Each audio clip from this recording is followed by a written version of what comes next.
Hello. I'm sorry for being late. I'm 5 minutes late. I was eating.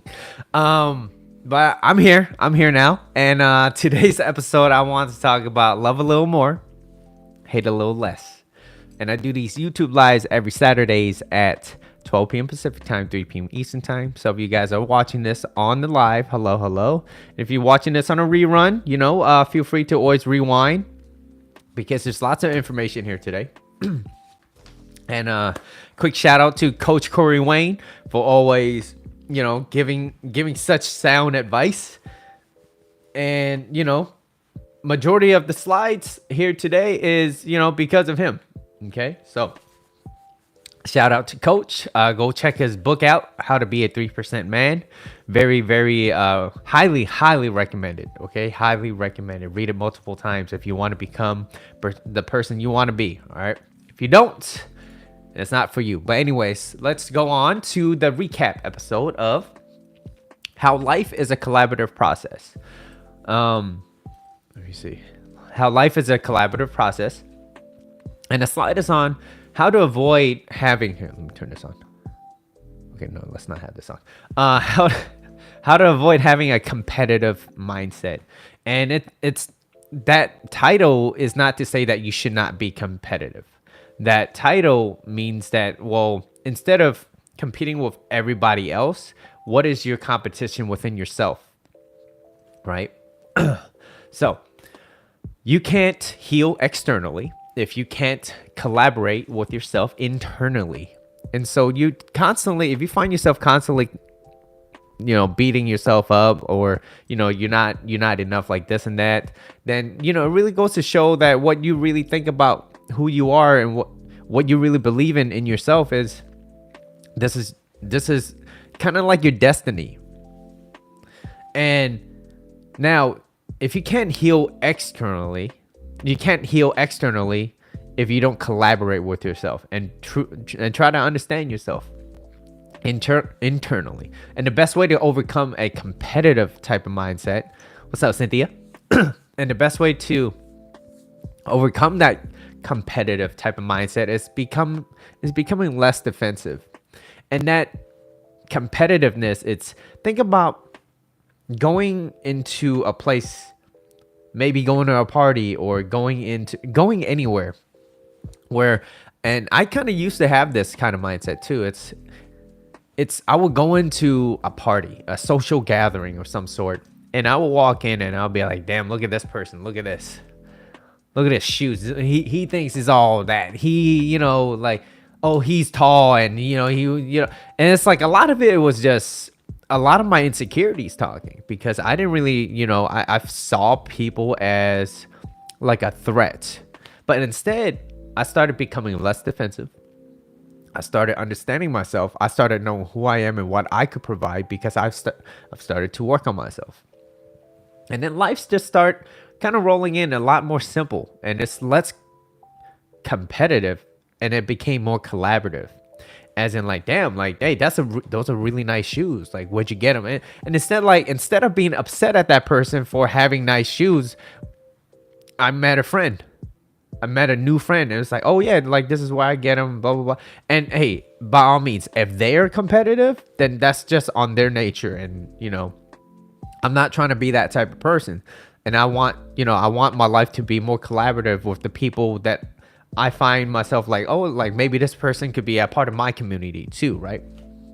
So being defensive does not protect us from other people. It stops us from fears we don't want to feel. From fears that we no longer want to feel. So example is, what's the point of getting that job?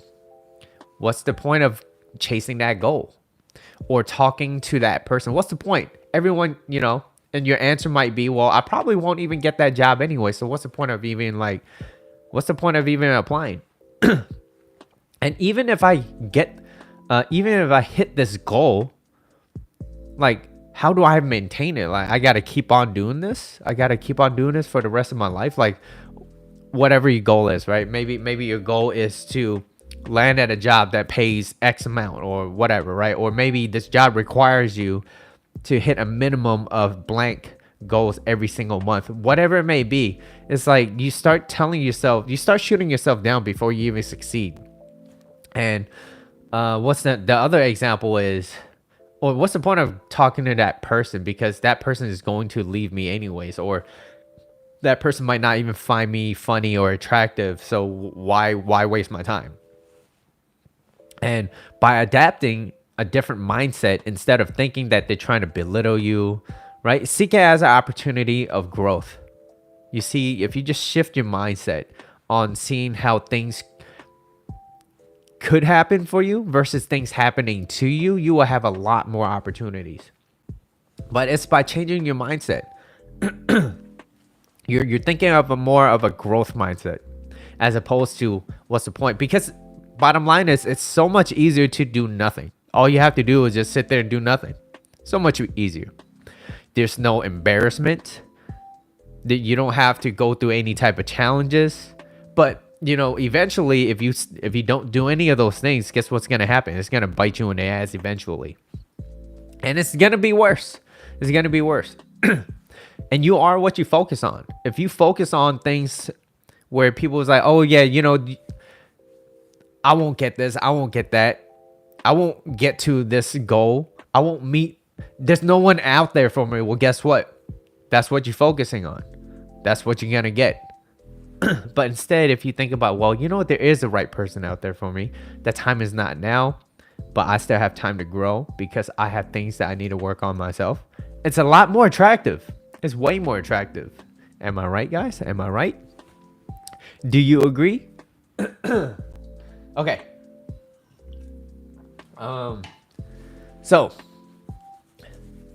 basically, when you're saying all those type of things, you get to say that, well, I get to protect my insecurities of being defensive and blaming you so that I don't have to feel so unworthy. I don't have to feel unworthy. So it's basically this door that kind of guards my insecurities. But instead, if you know you're not great at certain things, admit it. Just be like, hey, I'm not that confident. So how do I become more confident? Right? And so you're defending something that's constantly holding you back, which is your fears and your insecurities. And my defensiveness allows me to hide my fears from myself, so I don't have to face fear. That's very convenient. I don't have to do anything. I don't have to approach it. But in order to succeed, you have to. If you have fears, you just got to go through those type of challenges. At one point, I was really, really shy at dancing. I never wanted anybody to see me move because I was embarrassed. I was like, I don't know how to dance. I mean, in the beginning, I didn't know how to move my feet. In the beginning, I didn't know how to talk to people. I didn't know how to approach people. And as you get better, as you do it more and more, it gets a little bit easier. Now, are there days that's going to be a little bit more difficult, a little bit more challenging? Absolutely. But it doesn't mean that I don't have it. It's just that I don't feel it as much. And so those are the days where it requires me to have a little bit more discipline so that I could overcome those certain challenges. Hey, Mitchell, I know you don't want to do that right now, but that seems like a great opportunity. And if you leave that opportunity on the table, it's just going to walk away. Just like how you let everything else walk away. And to me, that's a bigger regret than anything else. So I'm like, you know what? I don't want to talk. I don't want to. Hey, how's it going? Right? Hey, how's it going? You look like you could use some of my advice if you don't mind me sharing or something like that. Whatever it may be. Or may I give you my 2 cents? Some advice. And usually they will give me an answer. Sure. Yes, no. And if they want to, great. Then we have a conversation. If they don't, I already know that I'm not I'm in their space. So, and this is why our two greatest fears us as humans. Fear that we're not going to be loved, and fear we're not going to be good enough. But how do you expect yourself to be good enough if you don't do anything for yourself? So now I want to talk about more the meat of the subject, which is more to focus on love a little more and hate a little less. And also, guys, the reason why I'm breathing so damn much is because I just had a fat meal, all right? So I'm still don't eat before you do a stream, all right? Or at least not a heavy. Yeah, I ate so much rice and fish. So, all right. Oh, you got this. All right, so choosing choosing your life and lifestyle. And Jim Rohn said, true happiness is not contained in what you get. Happiness is contained in what you become. So it's not what you get, it's the person that you become. Most people don't choose the life that they want to live. They choose to live the way life was given to them. I'll repeat that again. Most people don't choose the life that they want to live. They choose to live the way the life was given to them. Oh, this is who I am. This is what's given to me. So I'm just going to operate through this. And I understand that to some degree, but you still have some control over what you want to do. Now, they don't go for what they really want in life.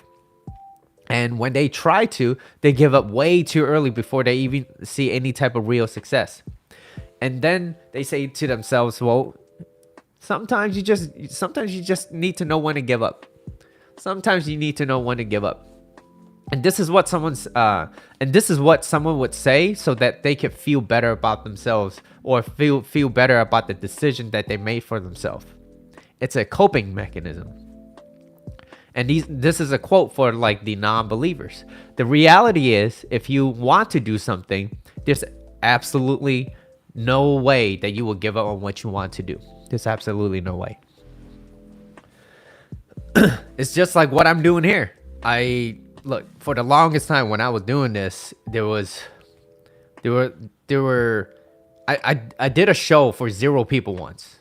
And I still did it. Why? Because I did it because I love doing this. Eventually, this advice is going to help somebody. And eventually, this is what I felt like I'm going to help one person. And if it just helps one single person out there, whether it's saving the marriage, saving themselves, to me, that was worth it. And because of that, that was how I was operating on. So it's not what I was doing, it's why I was doing it. And eventually, little by little, through the times and the years that I put into this, little by little, these people started coming into my life and they started asking me for advice. And they were like, hey, Mitchell, like, these are very sound advice. And I was like, yeah, I didn't make this up though. I didn't, I'm not reinventing the wheel, but I'm sharing more of what I've learned and then putting my kind of twist into it too as well. And so life became much more fulfilling for me. And this is something that I'm always going to do no matter what, because I still want to better my relationships too. Don't everybody want to have a good relationship, whether it's with themselves or with the people around them? And this is a skill that you can learn. And so I was like, wow, this is great. And this is what kind of lights me up in the morning, keeps me up late at night. So, like I said, if this the reality is, if you want to do something, there's absolutely no way you will want to give up. Okay, if you don't want to do it, you'll make an excuse. Okay, so, and the truth is, if you don't see your own value, there's absolutely no way you'll let another person see your value, because you don't even see yourself as valuable. What makes you think another person will see you as valuable? And in the beginning, that has happened to me too. People started doubting me and they were like, Mitchell, what do you think? What do you know about relationships? What do you know? What do you know? I was like, I might not know that much, but and my story is different from yours. Maybe you've been into more relationships than I am, but I don't want to be in 20 relationships and all failed 20 relationships. Or 30 or 40, whatever your number is. I want to get it right the first time if I could. But it's still going to take time for me because I have a lot of other things I need to unlearn. So it's not just for the people, it's also for myself too. And that's why I have a coach. And so when you value yourself, You're going to behave in ways that communicate that you value yourself. And I have a little chart over here. You guys can't see it, but this chart, and it's nothing new. I've showed this before, but there's a difference of a competitive mindset and a collaborative mindset. And then right past this threshold, that's where the collaborative mindset is. But people in a competitive mindset is down over here where they're kind of apathetic. They kind of don't really care. It's like, whatever happens. Doesn't really care. Don't really matter. And then it happens grief, right? Then you know, as it moves up on a scale, that's where the energy starts to, it requires more energy. And then when there's grief, it's kind of like, all right, you know what, this kind of sucks, but oh well, it is what it is, right? And then there's fear. When you're fearful, notice that there's more and more energy, more reactiveness, and then there's anger. And then past anger, once you get past anger, it becomes courage. It becomes like, damn, like I was wrong this whole time, or I made a mistake. I'm aware that I'm not the best. I'm aware of where I am, and this is where I want to be. So yeah, you set yourself a goal. Okay. And so most people operate from a place of fear, but as they move up in the scale, they become more reactive and let anger take control of who they are. And behind anger is always fear. And the reason why most people never get past this competitive mindset or this competitiveness is because anger gets in the way of passing that threshold to becoming more collaborative. So they become bitter.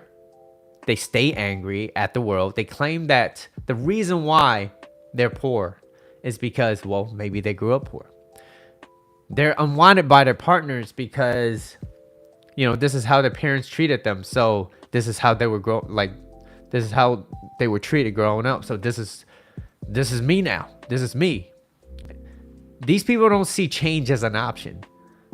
So they inadvertently choose to live by the story, and they live by this narrative. Because that's the story that they consistently tell themselves. Oh, I would never be rich. Why? Because my family was never rich. Oh, I'll never be smart. Why? Because look, my mom never really had a high education or something like that. They will always make an excuse. They find an excuse rather than find a way in. So the second slide is, if you're not happy in a relationship, a relationship isn't going to make you happy. And this is a quote by Coach Corey Wayne. It's a little bit long, so, you know, just hear me out. It's a really good quote. That's why I wrote this down. I was typing away. All right. And it's a YouTube called Love Yourself First by Coach Corey Wayne. So if you ever want to refer back to this, you could. And this slide is kind of dedicated to Coach because, you know, this is such good information that I feel like I had to share with you guys. And it goes, in order to be successful in your intimate relationships, you must love, accept, value, and have a great relationship with yourself first. You can't give away what you don't have. After all, love is about giving. If you can't have an awesome time by yourself, you'll never be able to be happy in your relationships. Why? When we depend upon people or things outside of ourselves in order to be happy, eventually we will realize that we are unhappy, and it will become nearly impossible to sustain the relationship or our success. Therefore, in order to have a great relationship, we must first create a life and lifestyle as compelling, fulfilling, and that we are proud of. When you're proud of yourself, your life, and your journey, even if you're not ultimately where you want to be, you'll make yourself so attractive that others will become excited about your journey.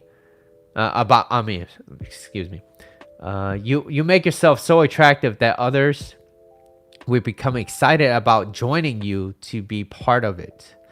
And this is by Coach Corey Wayne, YouTube, Love Yourself First. Right? So the real focus here is really focusing on yourself first. instead of focusing on happiness being outside of you, focus on happiness becoming that person that you want to be in this process, so that you could enjoy this journey of bettering yourself. And this is where true happiness comes from. And this is like what Coach said, you can't give away what you don't have. So having a great relationship with yourself first, by focusing on your life and your lifestyle, by creating your life and lifestyle so that you're proud of. You have to get to a place where you're enjoying being alone by yourself.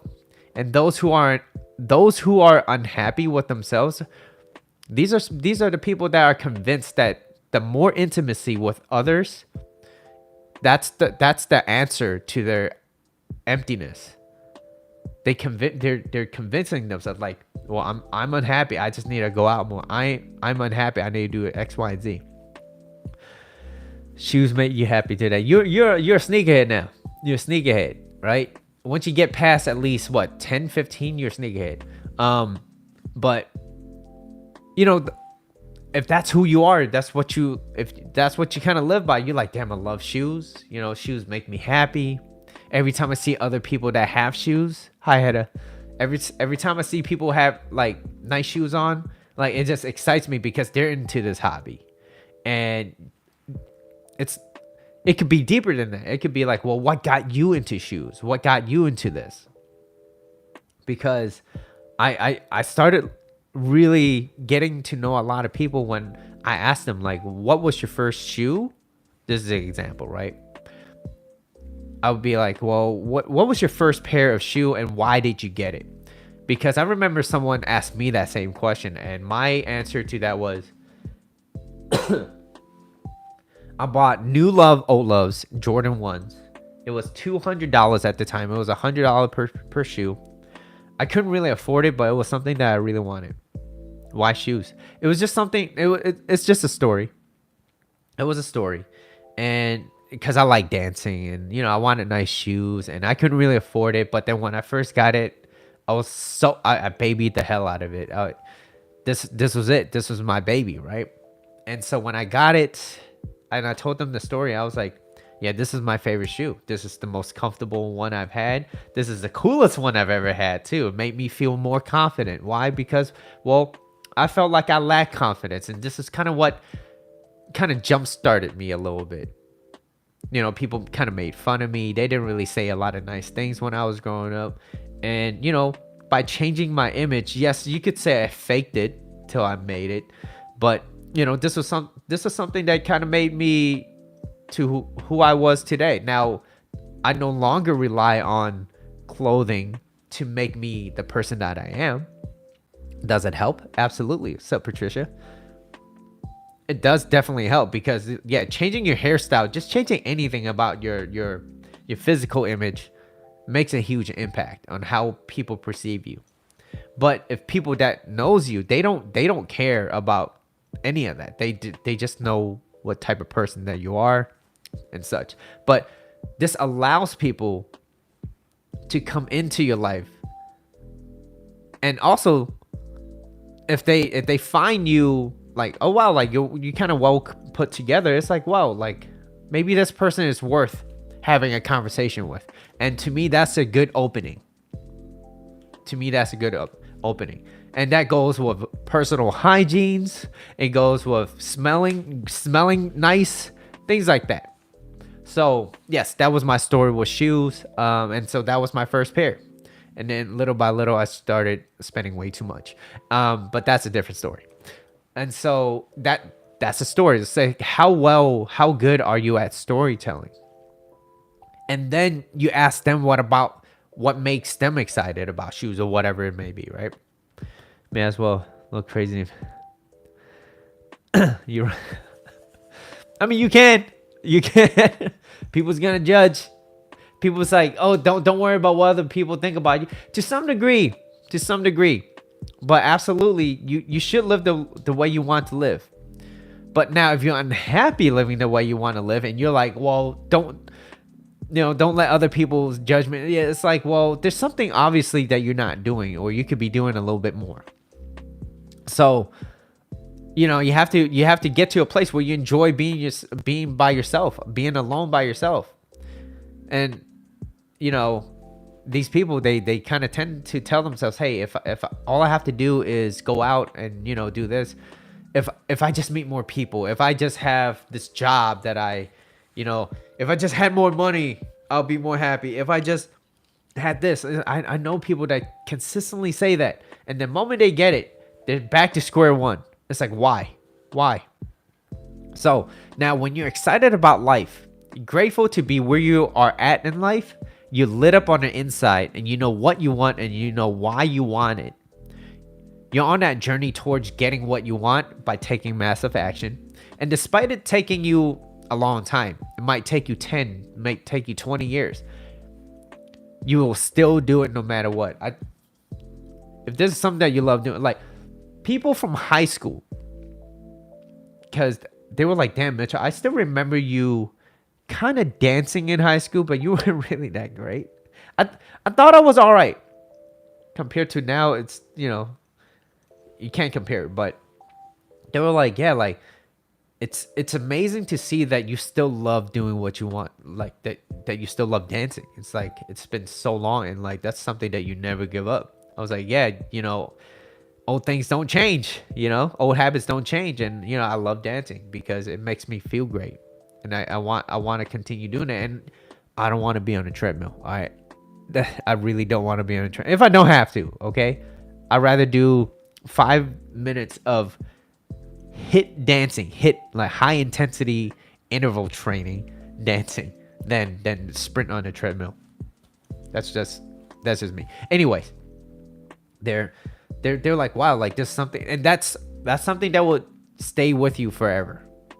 That will stay with you forever. If it lights you up, that's what lit me up, and it still lights me up today.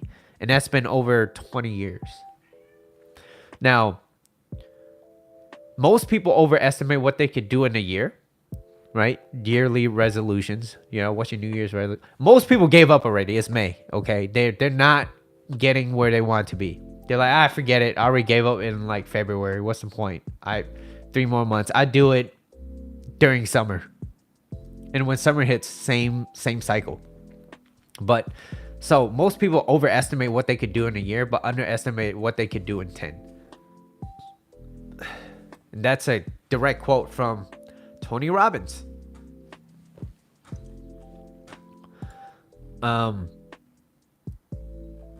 Next slide. How to find yourself.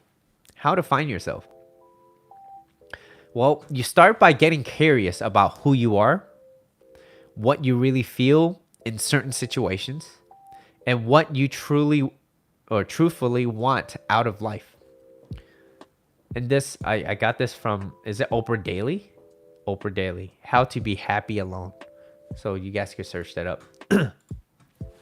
When you're able to start finding yourself, you put yourself as the priority. You start valuing your time with yourself, and you no longer give it away to those who don't deserve it or to those that don't appreciate your time.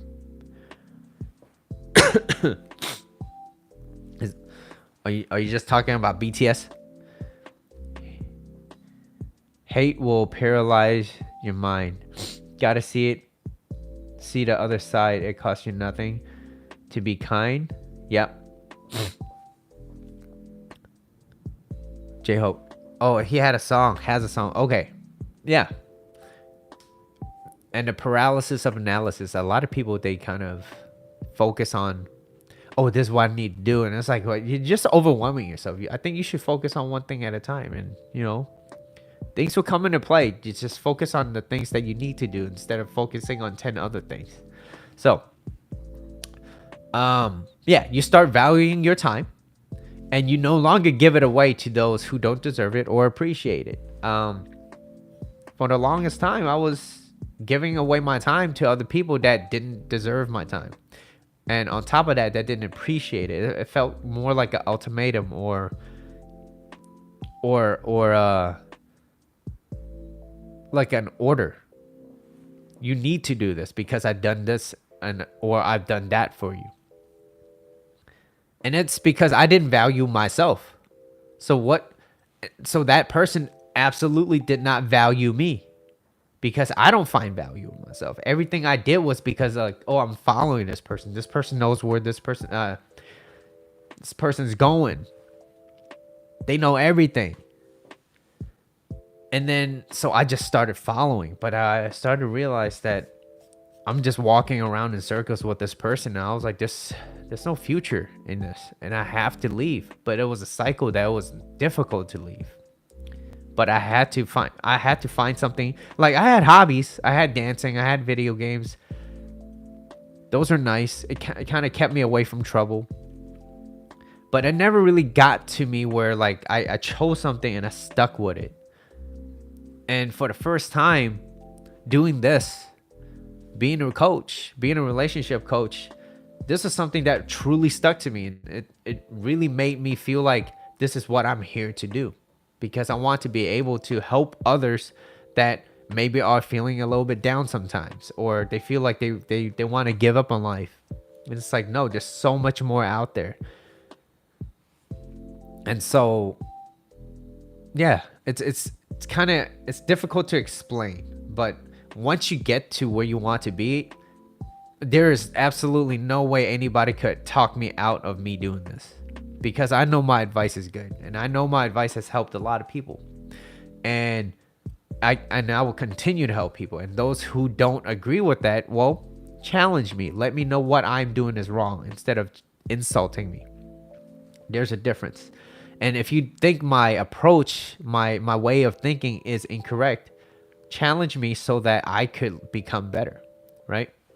So now let's talk about the flip side of the coin, right? This is when you really truly value yourself. But then what happens when you don't? On the flip side of the coin, unless you start finding yourself, you will continue to live a mediocre or below average life. Right now, for the people that's watching this, you're here because you want to have an extraordinary life so that you can live the life that you want, the life that you choose. You might start being upset at yourself for not getting things the way you want it or where you want to be. These are for the below average people. All the while being upset at yourself, then start getting upset to those who are around you. So now this anger that you have, this upset, this scarcity or this fear that you have, this anger, it's being spread to the people around you. And now it becomes this kind of vicious cycle that wraps you and the people who's around you. You're like, you're trapping them. People who are around you, where they feel like they need to get away from you. They're like, damn, like, I don't want to be around this person. All this person it gets mad all the time. Can you imagine being in a car with someone every single day, but all they do is get upset? They yell at that person in front of them, or like this person almost hit them. It's like, that's something, to me, that's a red flag, okay? To me, that's a red flag. People that constantly get mad when they're driving because the other people don't allow them in, or this person doesn't do this. It's like, okay, you know, if your car couldn't speed up fast enough, maybe you could slow down a little bit more so that they could pass you up. So that once they pass you, you could cut over if your car can't go that fast. Or you could get a faster car. And then if your car's faster, then you could just cut them. So you don't have to be upset. Isn't that a solution? But I wouldn't say that to them when they're already pissed off. I'm like, shit, I'm in a car. I just need to get to where I need to be. Can you imagine having an Uber driver that all this person does is yell? That would suck. I would not want to hire that Uber driver. It's going to give me anxiety. So it's a vicious cycle. Now, being alone gets a bad rep because people might think you're lonely. But being happy alone is a very powerful place to be at. Something worth embracing, and it could be very rewarding. I've noticed that I love being alone, and I also love being around my friends and my family, but I do love being alone. And why is because then I get to talk to myself. Yeah, it sounds crazy, right? Mitchell stares at a wall. I'm not like screaming at it. I don't like go outside and yell at garbage cans or nothing like that. But I mean, I could. It'd probably be fun. You probably think I'm crazy. I would think so too. I'm like, is Mitchell just screaming at a garbage can? But I do have fun just talking to myself, and I'm like, okay, what do you want to do today, Mitchell? What do you want to do? Okay, I didn't really plan anything out, but if I had, I want to learn about this, so I do that, and I learn about it a little bit more, and then I just kind of fall into this rabbit hole, or if I'm mad, I'm like, okay, Mitchell, why are you upset? What's causing you to be upset? Oh, because this person did this. Okay, well, is there any other way that you could kind of move around it right now so that you're less upset? No, because my anger level is right here, and I know I need to calm down, but this is where I'm at right now, and it's gonna take me a little bit of time for it to kind of drop back down. And once it drops back down a little bit, then I could think straight. But right now, it's too much, and it's best. I know it is best when I am that angry that I should not be around anybody, because I don't want another person to have to take on to my anger because I'm upset. You know what I mean? It's like, it's none of their problem. It's my problem. But if they're willing to hear, absolutely, that will help me out. But I need to be able to handle this alone, because eventually there's going to come a time where there's no one there, and I need to take care of myself, and I need to be able to do that. But if someone's there, absolutely, thank you. So it's being grateful even in that type of heated moment. So that's why being alone, it could be very, like, it's a very powerful place, and it could be very rewarding if you know how to use it correctly. Right? In order to feel happy alone, you must build a healthy relationship with yourself first. This means actually getting to know yourself, just like how you would get to know anybody that you want to build a relationship with. Yeah, if it's your problem, you have to handle it yourself. And so I started asking myself questions. I'm like, okay, well, Mitchell, what is it that you want to do? I was like, I want to be a relationship coach. Okay. So you will need to know more about relationships, right? Well, what have you experienced, and what were some of the stories that you know from other mentors and coaches that could help kind of get you to where you want to be? So every single day, and COVID was the best time. All I had was time. So I would spend like hours, I think 6, 7, 8 hours a day just watching my coach, giving stories, reading his book, reading other books on how to become a better human, all right? How to be a better human being, how to communicate with certain people, why people act like this, what to detect, how to spot different type of people. It's like just so many things that I had to learn. And so I was like, oh wow, it wasn't overwhelming. It was just, I was like, wow, the opportunity is endless. Now there were some topics that were a little bit more interesting, and the topic that interests me the most was relationships, and relationship not just with yourself but with your intimate partners, because I noticed a lot of people have issues in their relationship, especially during COVID. And I was like, well, how come some people flourished in their relationship during COVID, and why did most people break up? Why? And the short answer is because they really didn't know how to be themselves around them. It was difficult to be around them. They lack communication. Majority of the people that broke up was because of the lack of communication. And so that's why when I saw that, I knew immediately that communication had to be number one on my priority list, as well as like loyalty and stuff like that. But yeah, loyalty is number one. But what also kind of is up there too is communication, because what if we have problems? How are we going to solve it? Because I don't want to hate. I don't want to always be upset. I want to be a person that I could continue to love, to show more love, to give more love. I can't give away what I don't have. And so if I'm always upset, everyone around me is going to feel that, and they don't want to be a part of that, and then I get more upset. And then it further validates why they're leaving. They're like, "Oh, Mitchell's upset. Oh yeah, why you fucking leaving?" Like, obviously they don't want to be around me because I'm an upsetting person. And it's like, well, it's good when it's great, but it's bad. It's terrible when it's slightly bad. It's like, I don't want to be around that type of person where it feels like I'm walking on eggshells. I want to be a grounded person. So that actually took a lot of time. It took a lot of effort, but I enjoyed it. And it was a great journey, and it's still a journey till like the day I die. And so that's why you have to build a relationship with yourself first. And you could start by being curious with yourself and who you are, not what you think you should be, but who you are, and not what you think others think you should be. There's a lot of people that tell me, Mitchell, like, why don't you be a dancer and such and so? I'm like, because I like dancing, I enjoy it, but I don't enjoy it to the nature of it being so competitive.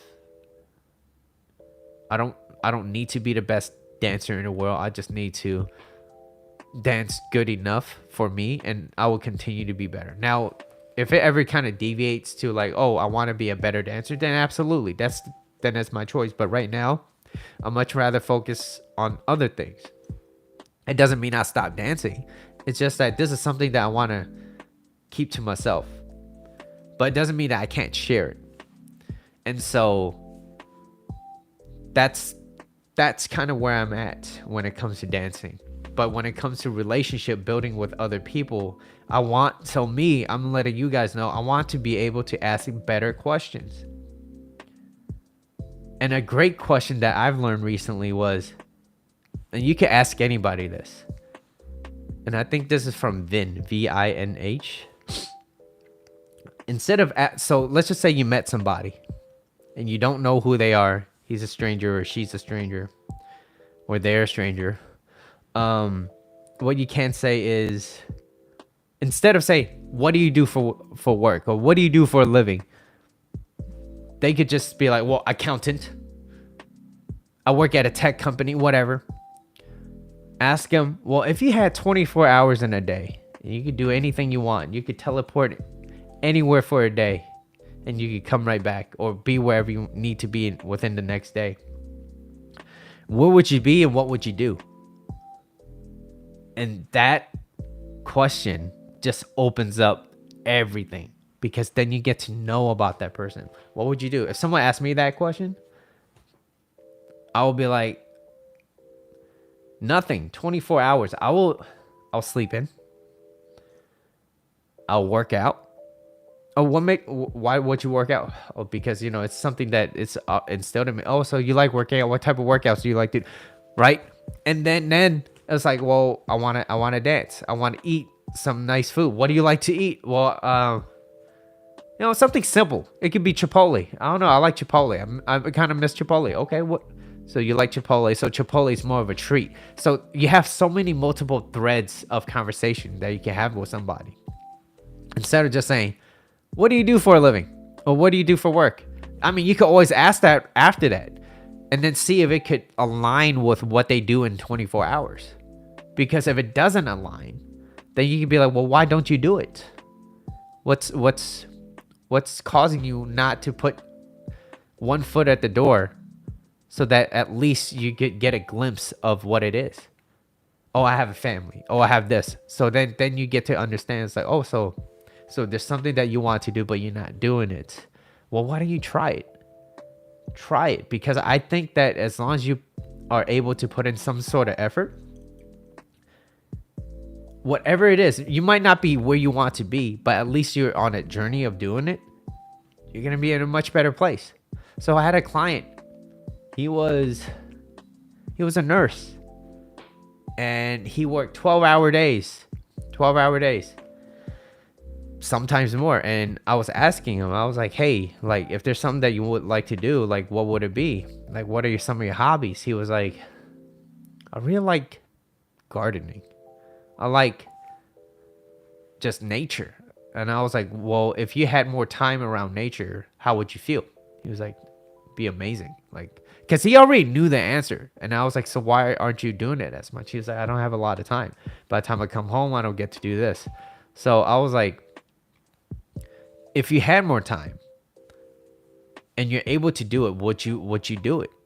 He was like, yeah. And I was like, well, is there any way? So I asked him, I was like, is there any way that you can allow, I didn't say give yourself, right? But allow yourself some time so that you could do this.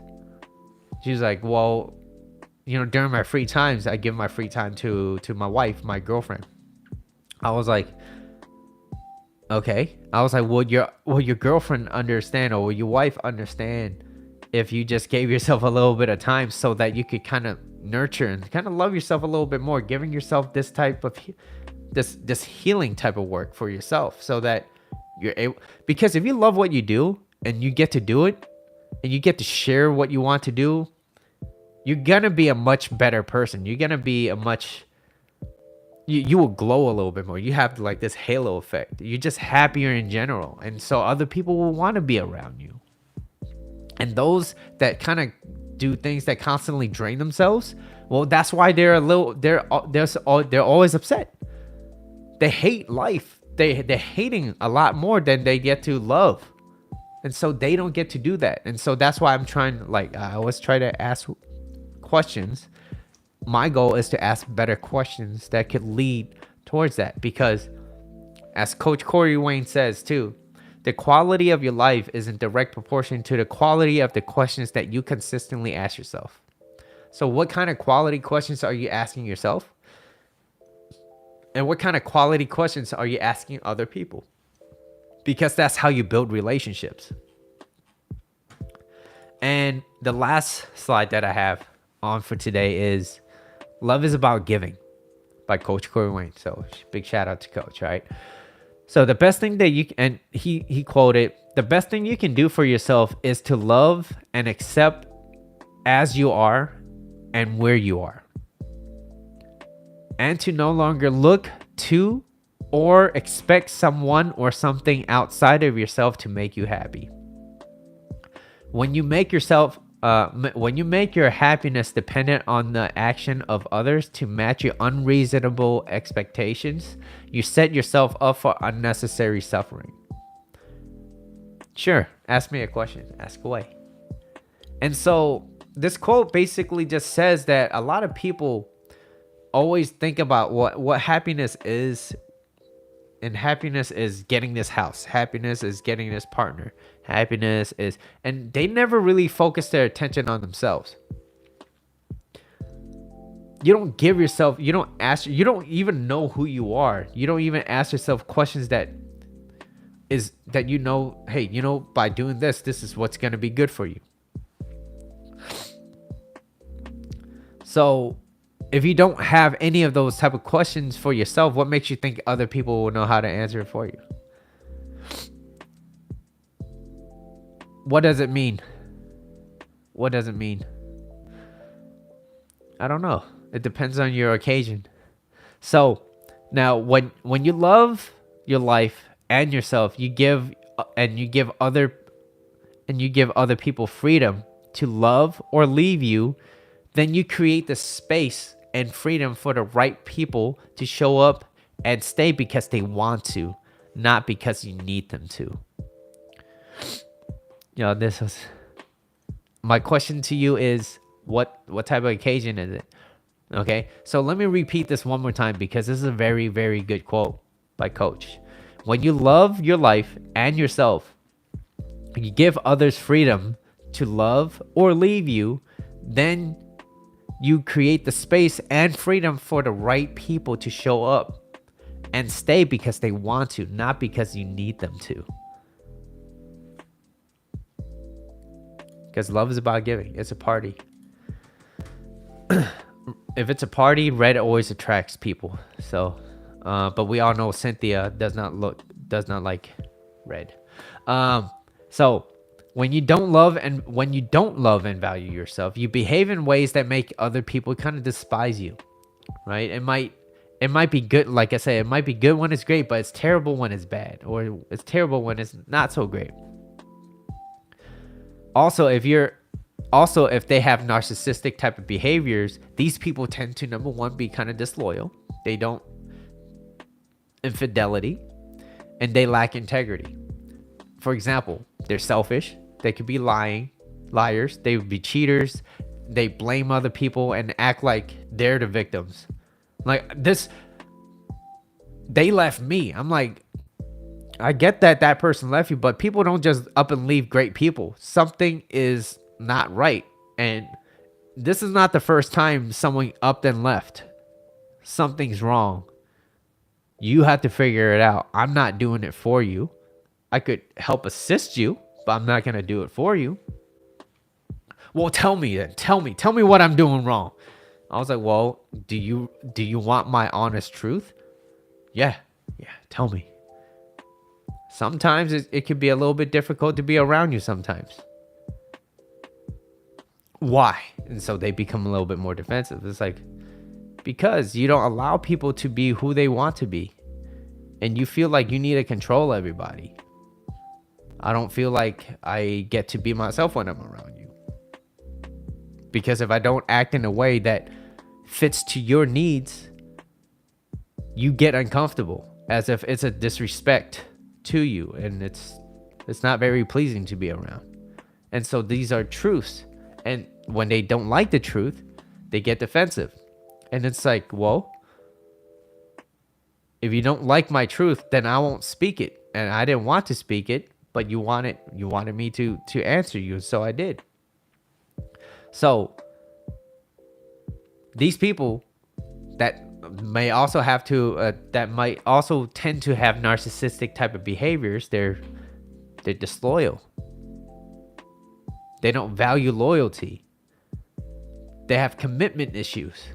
They're selfish. They're lying. They only think about themselves. And like I said, you can't give away what you don't have. And it's to a point where even if they were to do something nice, they feel like you need to do something 10 times nicer. That's not how things work. At least that's not. I could get my own food. Do you want me to get you some food? No. Like, I'm almost afraid to even eat their meal because I feel like I owe them a car afterwards. I'm like, no, that's cool. Oh, now that you ate this meal, you owe me. Nah, I'm cool. Nah, I'm good. I'll go to sleep for dinner. That'll be my dinner. I rather starve. But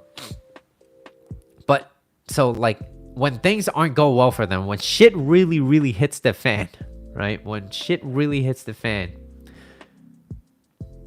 instead of trying to fix things and communicate, work things out in a relationship or on themselves, they seek validation or needs that aren't being met by finding somebody else outside of the relationship.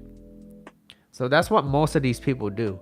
Instead of working on themselves, like, damn, like, let's communicate, let's try to solve things, let's try to understand each other.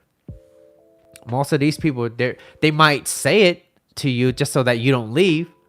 And then eventually when your back's turned, they'd be like, well, fuck that. She's not giving me what I need because she's upset. She's all bitchy and having an attitude. I'm going to go find it somewhere else on the outside because I'm good at getting it. I'm just not very good at sustaining it, right? And so these are the type of people that constantly, it's a vicious cycle. Eventually everybody kind of leaves them. And then they're blaming other people. Well, everybody leaves me. It's like, well, if everybody leaves you, something's wrong. Something's wrong. And so, that's why when most people say that if you ever out on a date and that date that you're with, that person is being rude to anybody, whether it's a waitress or a waiter or whatever it is, it's a red flag. And what they're really trying to say is that others project how they truly feel about themselves on the inside. So if I'm always being upset and angry at that person, chances are that's what I'm projecting onto another person. And so that's why it's a red flag. It's a red flag because they're rude people. And guess what's going to happen when your back is turned? They're going to say the exact same thing. And I've been through that personally. I was only as good as I was convenient. And the moment that I was no longer convenient for this person, I became the enemy. And I was like, so I'm this enemy now because I'm no longer giving you my knowledge. I'm no longer giving you my time because you took it for granted and you didn't appreciate what I was offering. My time that I was giving to you, because at one point you were right. I didn't value my time. I didn't know what things were. And so this person started saying things like, well, ever since you started working on yourself, Mitchell, you changed. And I'm like, you make it seem like that's a bad thing. You made it seem like it's a bad thing. What makes you think I changed? Like, how did I change? Well, you're more this, you're more that, right? You think you're all that. I was like, when did I say that? When did I ever say, well, it's how you show it? I was like, you're the only person that ever told me that. But I was like, I'll let you know when other people tell me more about what you just said. And until this day, he is still the only person that ever told me that. So what does that really tell you? Is everybody else wrong? Or is it just that this person didn't get what this person wanted from me? So then they start trying to twist things so that they could get more of my time. But I value my time. I value myself. So I will no longer give it to those people that don't deserve it. So that was how I was able to love a lot more and hate a little less, because I used to hate a lot. I used to hate on other people. Oh, look at them. They're trying to be cool. Look at that. Oh, where did they get that bag? He probably didn't buy it or whatever, right? He didn't get that car in themselves. Mommy and daddy probably got it. It's like, well, if mommy and daddy could afford it, let them have it. It's nothing to do with you. It's like, let them have it. It's a nice looking car. Well, you on the side? You want to do this? You want to do that? It's like, yeah, no, like, they're not doing anything to you. You're just standing there hating. It's like, they're obviously doing something right if you're hating this much. I was like, why didn't you go ask him, how do you get this car? How? I want to know how you got this Lamborghini. Because one day I would like to get a Lamborghini. That time is not now, but I would like to. You see that collaborative process versus the competitiveness. And it's not to say, like I said, it's not to say that you can't be competitive within yourself. It's just that you don't always want to try to compete with other people by downing them before you even get to know them, so that you can understand them. And it's way easier to just hate on the sidelines than to go approach and understand a person. And that's how you make good friendships. And that's how you make good relationships with not only with other people, but it also tells me that you can have a great relationship with yourself by staring at a wall. Don't go outside and yell at a garbage can or nothing like that. But by staring at a wall. And what does it say? What does your subconscious mind say to you? Do you constantly tell yourself that you're not good enough? If those are the words that's being reflected back towards you, if you're just kind of staring into nothing, or you're just staring at a wall, it's like, and you keep doubting yourself, well, ask yourself, why? Why am I doubting myself? Why am I always telling myself I'm not good enough? Because I could guarantee you this. You will never ever let anybody tell you half the things that you're telling yourself. Because there's sometimes when you wake up, you be like, damn, you're not worthy. You're not worth shit, etc. You will never let anybody tell you that. If someone told you that, you get really defensive. But why are you allowing yourself to tell yourself that? So that's my major question. That's what I want, a great relationship with myself and other people. Me too. Thanks for making me understand. Of course, of course. So that is the show for today. And I hope the show helped you guys understand it a little bit more. But here's my summary. Okay, here's my summary. So the first slide was on choosing your life and lifestyle. Most people don't choose the life and lifestyle that they want to live. They choose to live the way life was given to them. Truth is, if you don't see your own value, there's absolutely no way you let another person see yours. Number 2, if you're not happy, a relationship isn't going to make you happy. Because when you're excited about life, you're grateful to be where you are in life, you're lit up on the inside, you know what you want and you know why you want it. You're on a journey towards getting what you want. And despite it taking 10, 20 years, you're on this journey. And this is something that will kind of light you up inside. And everybody, and those that wants to follow you, they will follow you.